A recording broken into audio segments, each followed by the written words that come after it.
Ito na nga po pala yung mga biik na pinanganak na halos butot balat.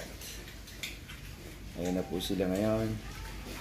Meron lang isang maliit. Pero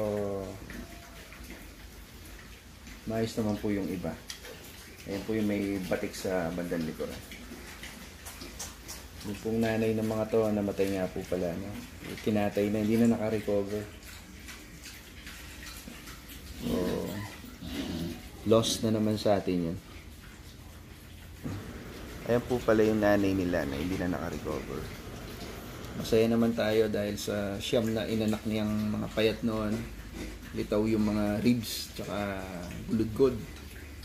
May 7 nakasurvive. Kung makikita nyo po, 11 po sila dun sa video dahil may nagdag po kami 2. Galing po yun sa ibang inahin. Ngayon, nagkasakit po yung mga yan at mga nagtaili-lagnat. 7 na lang po yung mga natira. Ito naman yung 2 batch na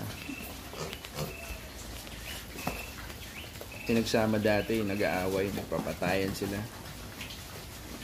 Ayan, okay na po sila.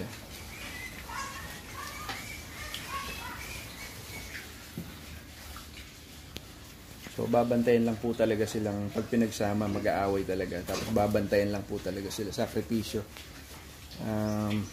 Halos maghapon at magdamag. Tapos po nun, okay na sila. Ayun na sila, ayos na.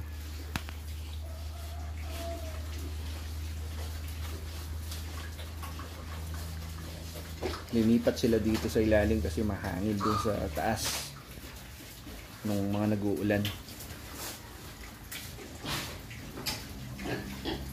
Kaya nandito sila sa baba. Medyo covered dito. Thank you po sa panonood. Hanggang sa susunod po.